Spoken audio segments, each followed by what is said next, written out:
Islam sudah jelas dan tegas. Laki-laki atau perempuan tidak boleh menikah dengan non-muslim. Selesai. Gimana agama yang lain? Katolik, Protestan sama mereka mengatakan tidak dibenarkan pernikahan terjadi yang tidak seiman. Ada memang agama yang membenarkan pernikahan lintas agama, beda agama. Kalau tidak salah itu Hindu, tapi ada persyaratannya. Boleh nikah beda agama, tapi syaratnya pernikahannya dengan ritual agama dia, dengan nyebut dewa-dewanya, Tuhan-Tuhannya dia. Ketika seorang muslim dibenarkan menikah dengan mereka, tapi dalam upacara mempertuhankan Tuhannya dia, kafir enggak?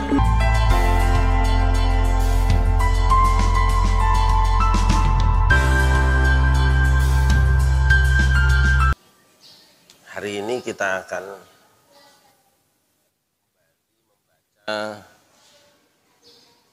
surah Al-Baqarah ayat 105.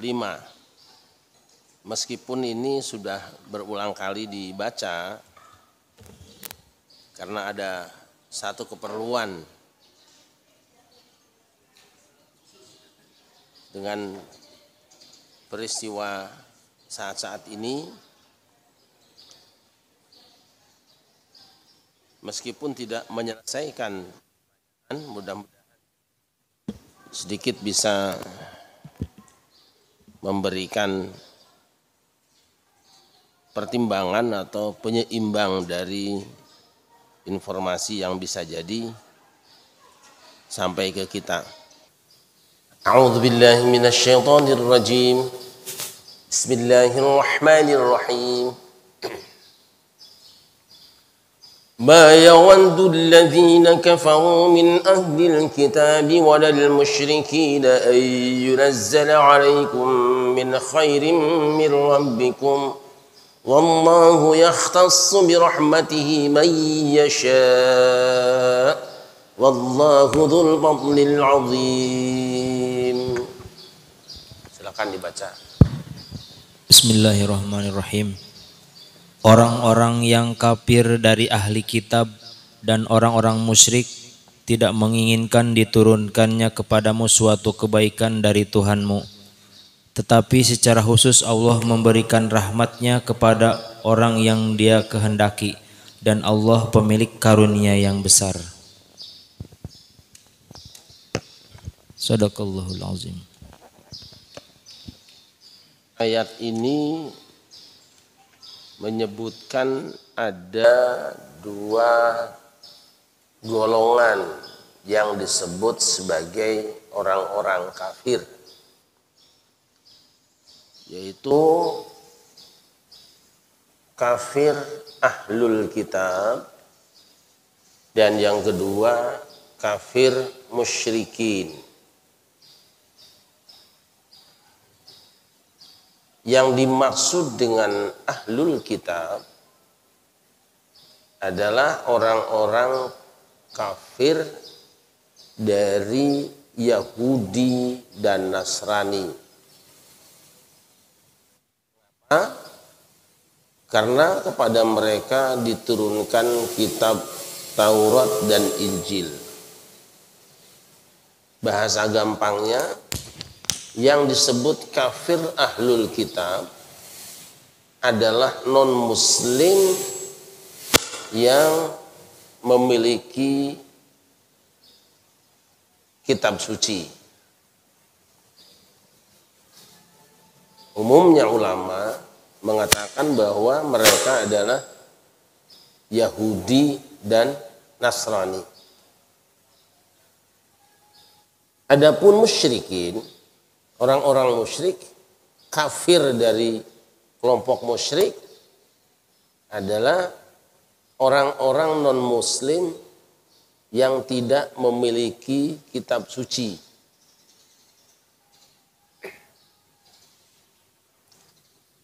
Nah, hubungan antara kaum muslimin dengan kedua kelompok kafir ini dibedakan dalam beberapa hal. Di antaranya adalah perbedaan yang berkaitan dengan pernikahan.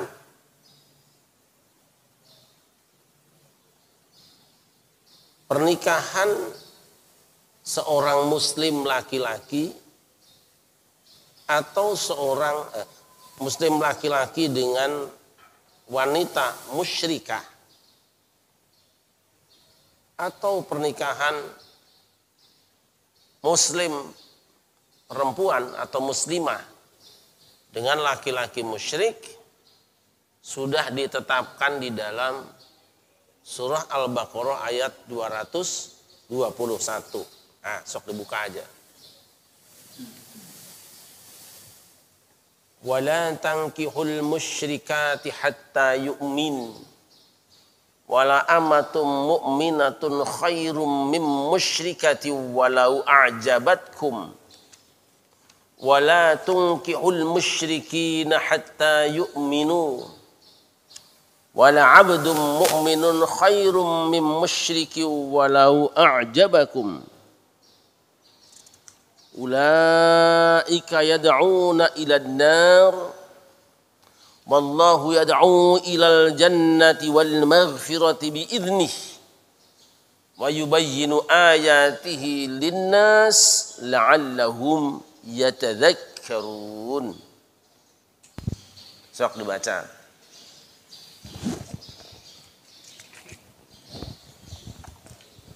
Ayat 221. Ah, sudah kelamaan.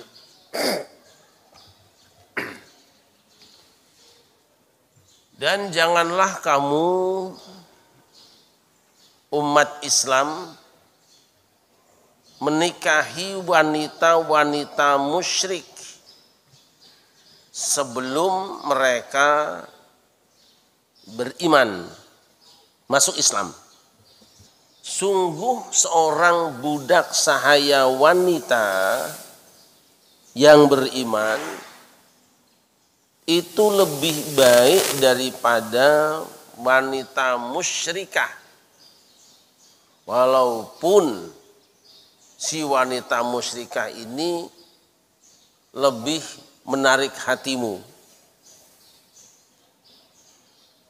Dan jangan pula kamu menikahkan laki-laki musyrik kepada anak-anak perempuan kamu sebelum si laki-laki musyrik itu beriman. Sungguh hamba sahaya laki-laki yang beriman itu lebih baik daripada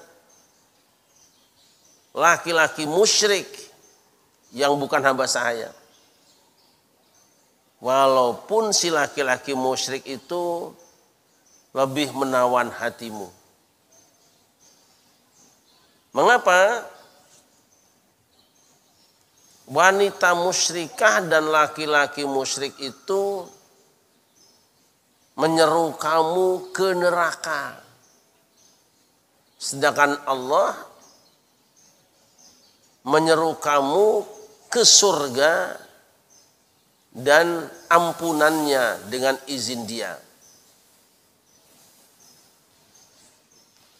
Allah menjelaskan ayat-ayatnya kepada manusia supaya mereka banyak mengingat. Ayat ini jelas bahwa umat Islam tidak boleh menikah dengan non-muslim musyrik. Kata kiri musyrik. Baik yang Islam itu cowoknya maupun ceweknya. Sampai-sampai Allah tegas mengatakan, walaupun cewek musyrik itu lebih menggoda hatimu, ataupun si cowok musyrik itu membuat kagum pandanganmu, itu jangan dipertimbangkan. Sebab percuma saja sekarang dapat orang musyrik ganteng kaya tapi nanti yad'una ilan nar, nuntun kita masuk neraka. Cuma cantik, kaya, ganteng, pinter, hebat, perkasa, komplit rumah tangga di dunia, tapi berakhir nanti di negeri yang panjang masuk neraka, nggak ada guna. Dah, ini ketentuan hukum bagi umat Islam berkenaan dengan kaum musyrikin. Adapun ahlul kitab, hukum pernikahan seorang muslim dengan mereka itu berbeda dengan musyrikin tadi. Ini ditetapkan di dalam surah Al-Maidah ayat 5. Sok dibaca saja terjemahnya biar nggak lama. 5 tuh antara 4 dan 6. Bismillahirrahmanirrahim. Pada hari ini dihalalkan bagimu segala yang baik-baik. Makanan sembelihan ahli kitab itu halal bagimu, dan makananmu halal bagi mereka. Dan dihalalkan bagimu menikahi perempuan-perempuan yang menjaga kehormatan di antara perempuan-perempuan yang beriman, dan perempuan-perempuan yang menjaga kehormatan di antara orang-orang yang diberi kitab sebelum kamu. Apabila kamu membayar mas kawin mereka untuk menikahinya, tidak dengan maksud berzina dan bukan untuk menjadikan perempuan piaraan, barang siapa kafir setelah beriman, maka sungguh sia-sia amal mereka, dan di akhirat dia termasuk orang-orang yang rugi. Di potongan ayat itu ada kalimat wal muhsanatu minal ladzina utul kitaba min qablikum. Kan awal ayat al yauma uhilla lakum. Pada hari ini dihalalkan bagi kamu orang Islam. Salah satunya apa? Al muhsanat minal ladzina utul kitaba min qablikum. Yaitu wanita-wanita muhsanah dari kalangan ahlul kitab sebelum kamu. Tadi kita katakan ahlul kitab adalah Yahudi dan Nasrani. Jelas menurut ayat ini menikah dengan wanita Yahudi atau wanita Nasrani itu boleh. Tapi tidak terbuka hukumnya, tidak boleh kalau yang Yahudi dan Nasrani itu laki-lakinya. Apa rahasianya? Suami itu pemimpin di keluarga. Maka harus lebih hati-hati. Biasanya wanita kalau sudah berumah tangga dikendalikan oleh suaminya.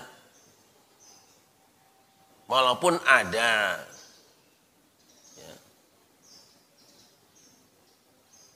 suami setia, suami takut istri dan anak-anak, itu setia. Tapi secara umum karena pemimpin sebuah keluarga itu suami, maka wibawa suami harus berada di atas istri. Barangkali itu salah satu rahasianya. Nah, merujuk kepada ayat kelima surah Al-Maidah ini, mayoritas ulama membenarkan, membolehkan pernikahan laki-laki muslim dengan wanita ahlul kitab. Itu berjalan di kalangan sahabat Rasulullah, di kalangan tabi'in dan seterusnya. Teksnya seperti itu. Ada memang di antara ulama yang menfatwakan haram menikahi wanita Yahudi dan wanita Nasrani. Yang terkenal di dalam pembicaraan kitab-kitab fikih atau ayatul ahkam itu adalah Abdullah ibn Umar, putra dari Khalifah Umar bin Khattab. Kok dia mengharamkan menikahi wanita Yahudi Nasrani, apa nggak tahu ayat ini? Sembarangan. Apal dia Quran sahabat Nabi kok. Apa dia bersengaja untuk menentang ayat ini? Bukan. Masalahnya adalah fakta. Kan ayat Al-Baqarah 221 mengatakan haram menikahi wanita musyrik, haram juga menikahkan wanita kita dengan laki-laki musyrik. Haram tuh. Faktanya kata Abdullah bin Umar, Yahudi dan Nasrani itu musyrik. Itu kan bahasa yang halus sebetulnya. Cara penyampaian hukum, bahasa hukum yang sangat halus banget. Mengapa? Karena aslinya ahlul kitab itu itu tidak musyrik. Mereka adalah umat Nabi Musa, Muslim. Mereka juga ada yang jadi umat Nabi Isa, Muslim. Selama mereka masih menganut keyakinan seperti yang diajarkan oleh Nabi Musa dan Nabi Isa, maka mereka statusnya adalah ahlul kitab yang bertauhid. Kalau bertauhid maka hukumnya tadi itu. Nanti sebagian ulama ada yang mengartikan muhsanat itu seperti itu, diantaranya menjaga kehormatannya dengan menjaga tauhidnya. Nah, sementara faktanya hari ini ada di antara ahlul kitab yang musyrik. Dia mengatakan, ini Abdullah bin Umar, aku tidak tahu lagi, tidak melihat, tidak mengetahui ada manusia yang lebih besar kemusyrikannya melebihi orang yang mengatakan bahwa Tuhanku adalah Isa bin Maryam. Salisu salasa, Tuhan ketiga dari tiga Tuhan. Kalau Tuhannya tiga apa namanya? Namanya apa? Musyrik. Itu kecerdasan Abdullah bin Umar. Lah,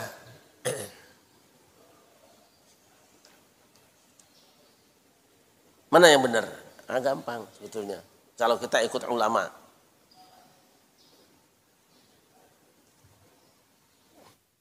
Imam Syafi'i mempersyaratkan untuk sah seseorang disebut sebagai ahlul kitab, di mana wanita itu boleh dikawini, bukan ahlul kitab cek pikiran orang. Ditelusuri. Ahlul kitab itu syaratnya dua. Satu, dia adalah secara nasab terkonfirmasi, bahasa sekarang nih, sebagai keturunan Nabi Yakub. Ayo dong tulis silsilahnya. Nah kalau sekarang gampang, mungkin tes DNA lah. Dia Yahudi, memang silsilahnya Yahudi atau Nasrani, karena di dalam darahnya mengalir darah Nabi Yakub. Mungkin ratusan tahun yang lalu sulit, sekarang gampang. Untuk melihat bahwa haplogrupnya itu dia memang ke Nabi Yakub atau tidak, udah ketemu sekarang. Maka syarat pertama adalah bahwa mereka silsilahnya laki-laki semua nyambung sampai Nabi Yakub. Wanita tadi, bapaknya, kakeknya, buyutnya, canggah, warengnya, udeg-udeg, gantung, siwurnya, sampai kepada Nabi Yakub. Jika ada wanita yang seperti itu,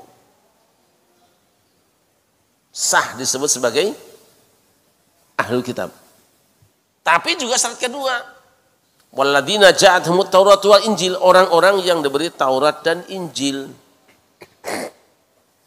Dah ringkesnya mah bahwa wanita yang boleh dikawini itu adalah Yahudi atau Nasrani yang silsilahnya sampai kepada Nabi Yakub. Oleh karena itu kata Imam Syafi'i, laisa nasarul arabi bi ahli kitabin. Nasrani Arab tidak bisa disebut ahlul kitab. Kenapa? Innama ahlul kitab Banu Israel walladzina ja'atuhumut Taurat wal Injil. Yang disebut dengan ahlul kitab adalah Bani Israel. Haplogrupnya G kalau sekarang ini. Misalnya walladzina ja'atuhumut Taurat wal Injil, dan orang-orang yang datang kepada mereka Taurat dan Injil. Wa amman dakhala fihim minan nas falaisu minhum. Adapun orang lain yang bukan turunan Bani Israel, bukan turunan Nabi Yakub, tidak bisa membuktikan silsilahnya bersambung sampai Nabi Yakub, tidak terkonfirmasi sampai Nabi Yakub, masuk Yahudi atau Nasrani, tetap tidak bisa disebut sebagai ahlul kitab. Arab saja yang dekat masuk Yahudi, masuk Nasrani, nggak bisa disebut ahlul kitab. Lalu bagaimana orang di Indonesia? Orang Indonesia masuk Yahudi atau Nasrani bisa dianggap sebagai ahlul kitab, di mana anak perempuannya boleh dikawini oleh laki-laki muslim asal bisa menunjukkan silsilahnya. Dan silsilah itu disahkan, jangan ngaku-ngaku. Sekarang kan banyak silsilah bikin sendiri. Tuh. Sallallahu ala Nabi Muhammad. Sallallahu ala Muhammad. Maka apabila ada orang beragama Yahudi atau beragama Nasrani, tapi dia tidak bisa membuktikan silsilahnya terkonfirmasi sampai Nabi Yakub, dia bukan ahlul kitab. Kalau perempuan tetap haram dikawini. Enteng kan? Enteng. Masalah memang. Ada sebagian ulama yang mengembangkan makna ahlul kitab, dilebarkan. Kenapa? Karena kriterianya itu kan, saya nggak bawa kitab tadi ya, lupa. Tadi saya nggak bawa kitab ya, lupa di mobil. Yang disebut dengan musyrikin, nggak usah diambil, biar aja. Yang disebut dengan musyrikin adalah non-muslim yang tidak punya kitab suci. Kebalikannya adalah ahlul kitab. Ahlul kitab adalah non-muslim yang punya kitab suci. Itu kaidahnya dulu tuh. Kalau begitu, orang mulai melebar. Hindu punya kitab enggak? Punya kitab suci enggak? Punya. Punya kitab Weda. Buddha punya kitab enggak? Punya. Tripitaka. Konghucu punya kitab enggak? Punya. Saya punya kitabnya itu. Lupa mau saya bawa tadi, lagi saya baca-baca memang. Jika kaidahnya setiap yang punya kitab suci adalah ahlul kitab, maka Hindu, Buddha, Konghucu bisa disebut ahlul kitab. Ini pintunya. Kalau mereka bisa disebut ahlul kitab, maka anak perempuannya boleh dikawini. Kan sebentar lagi ada yang kawin sama orang Hindu nih.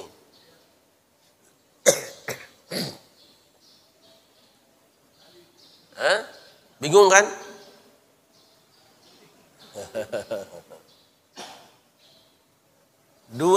Sekurangnya dua masalah di sini. Satu, kita tahu bahwa agama-agama selain Islam, Hindu, Buddha, Konghucu, Nasrani, Yahudi, itu adalah agama lokal. Diperuntukkan bagi wilayah tertentu, tidak universal. Yahudi dan Nasrani khusus buat Bani Israel. Maka ketika ada orang Samaria minta-minta kepada Nabi Isa supaya dia diaku sebagai umatnya, dia katakan apa? Jangan, aku hanya diutus kepada domba-domba Israel yang tersesat. Jelas. Kalau Quran gak ada masalah, udah jelas. Inni Rasulullah ilaikum musaddiqan lima baina yadayhi minat Taurat. Aku khusus Rasul untuk kamu semua, Bani Israel. Kan ayat mengatakan wa idh qala Isa ibnu Maryam ya Bani Israil inni Rasulullah ilaikum musaddiqan lima baina yadayhi minat Taurat wa mubasysyiran bi rasul ya'ti min ba'di ismuhu Ahmad. Dan ingatlah ketika Nabi Isa berkata kepada Bani Israel, hai Bani Israel, sesungguhnya aku ini adalah Rasulullah, utusan Allah untuk kamu, kepada kamu yang diutus pada kamu. Clear. Kita bisa saja meyakini bahwa menurut asalnya Hindu itu juga berasal dari Allah asalnya. Ada nabinya. Kita bisa saja percaya bahwa Siddhartha Gautama itu nabi. Kita bisa percaya Nabi Kongzi itu juga nabi dan dikatakan benar-benar nabi dalam kitab Konghucu. Disebut nabi. Tetapi karena perubahan zaman kemudian agama-agama tadi kehilangan daya tahannya, kemudian tauhidnya hilang. Nah, kedatangan Rasulullah itulah membenahi kembali itu. Saya ulangi lagi ya. Agama-agama tadi adalah lokal. Orang yang agama Yahudi dan Nasrani itu untuk orang-orang Israel, Bani Israel. Kalau ada orang di luar Bani Israel, apapun suku bangsanya, masuk Yahudi dan Nasrani tidak bisa disebut ahlul kitab. Anggaplah pikiran baru orang. Ini sebetulnya menyimpang dari yang selama ini dipegang oleh para ulama.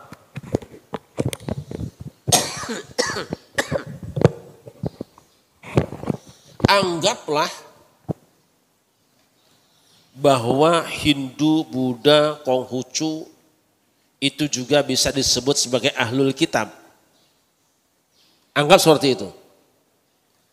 Tetapi Hindu, Buddha, Konghucu itu agama terbatas. Hindu untuk orang India.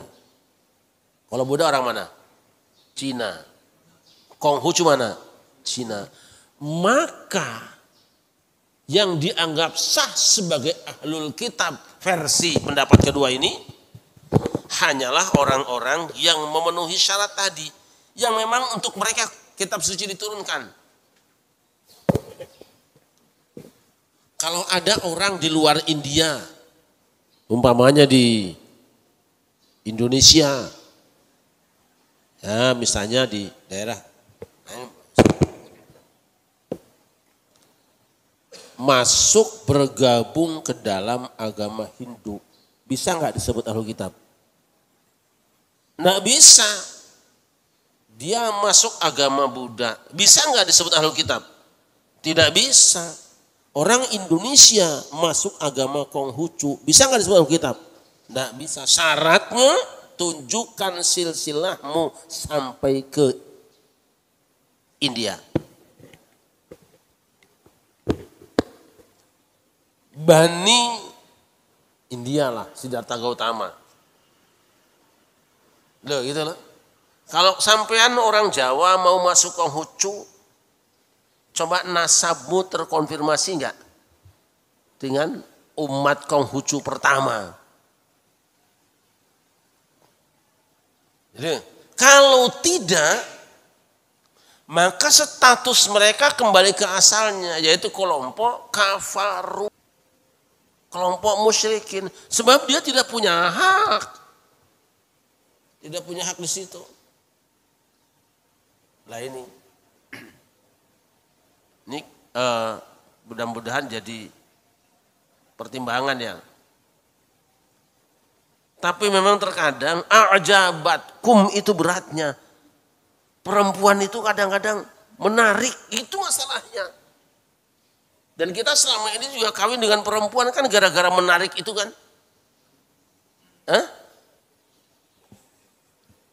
Sampean kawin dengan wanita yang sekarang jadi istrimu yang membuat kamu sengsara itu misalnya. Itu dasarnya karena baik atau karena menarik? Menarik pertama kali kan. Yang kedua baik pura-pura kan itu. Dan ketika dilarang memaksakan diri. Ya. Sallallahu alaihi Muhammad. Jadi itu masalahnya. Nggak usah ribut, nggak usah ribet. Tapi kan ada orang yang ketika memeluk agama itu tidak mau mengambil konsekuensi agamanya. Ada orang masuk Kristen tapi nggak mau kebaktian. Nggak usah masuk Kristen aja, mau ada tugas kok kira-kira nggak mau mah. Ada orang yang masuk Hindu tapi nggak mau tawaf di Borobudur misalnya. Nggak usah masuk di situ. Ada orang yang masuk Islam tapi tidak mau diatur dengan aturan Islam. Mendingan gak usah aja deh. Capek. Dosa iya. Kesal sendiri iya. Nih saya gak nyindir siapa-siapa, nih diri sendiri kita aja. Kan itu masalahnya. Sekarang kita tanya. Kalau Islam sudah jelas dan tegas. Laki-laki atau perempuan tidak boleh menikah dengan non-muslim. Selesai. Gimana agama yang lain? Katolik, Protestan sama, mereka mengatakan tidak dibenarkan pernikahan terjadi yang tidak seiman. Dalam pengertian seagama dengan mereka.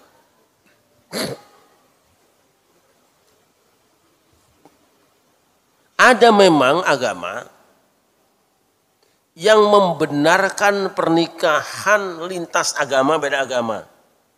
Kalau tidak salah itu Hindu. Tapi ada persyaratannya. Boleh nikah beda agama, tapi syaratnya pernikahannya dengan ritual agama dia. Dengan nyebut dewa-dewanya, Tuhan-Tuhannya dia.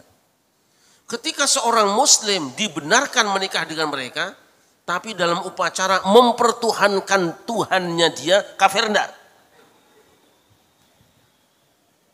Itu. Kalau begitu berarti, semua agama melarang pernikahan beda agama. Orang muslim yang menikah dengan non muslim berarti dia tidak mengamalkan agama, bisa dibilang tidak beragama. Orang Hindu yang menikah dengan yang bukan Hindu, dia melanggar agama Hindu. Orang Konghucu atau orang Buddha yang menikah dengan yang berbeda agama dengan mereka itu melanggar agama. Berarti orang yang kawin antar dua agama ini punya agama nggak orangnya? Ini muslim kawin dengan yang beda agama, kan tidak punya agama dia. Ini non muslim kawin dengan yang beda agama dengan dia, kan tidak punya agama dia. Kalau ada orang yang tidak punya agama namanya apa?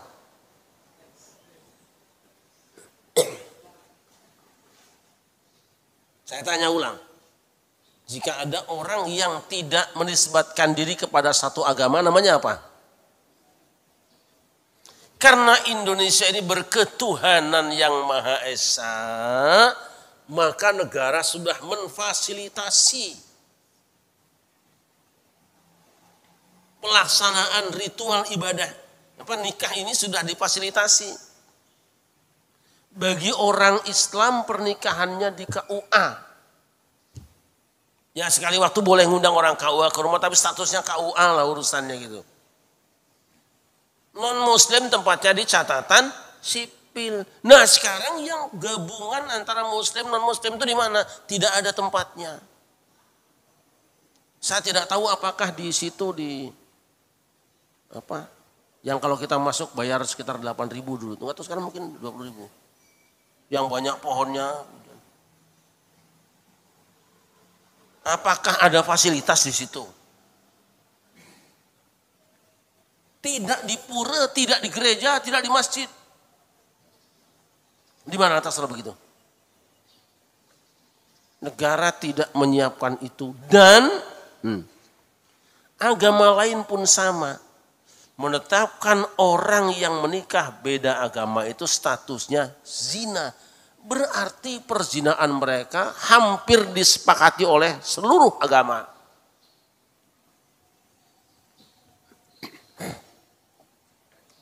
Nah inilah yang harus kita pikirkan matang-matang. Urusan agama tidak main-main. Kita tidak membenturkan agama satu dengan yang lain. Justru kita ingin setiap pemeluk agama silahkan mengamalkan ajarannya tanpa harus mencampur aduk. Tuh, kita cukup bersatu dalam bernegara kok. Nggak sholat bareng, nggak tawaf bareng, nggak puasa bareng. Cukup kita bareng dalam kerukunan hidup bernegara. Dan inilah lakum dinukum. Saya kira itu saja, mudah-mudahan manfaat. Al-Fatihah.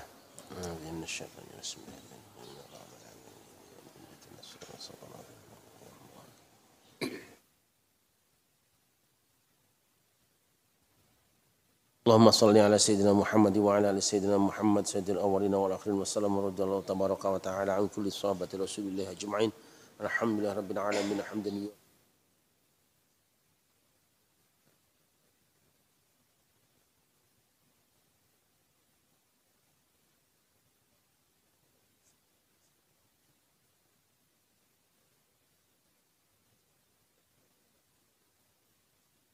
ربنا لا تزغ قلوبنا بعد إذ هديتنا وهب لنا من لدنك رحمة إنك أنت الوهاب ربنا إنك جميع الناس ليوم لا ريب فيه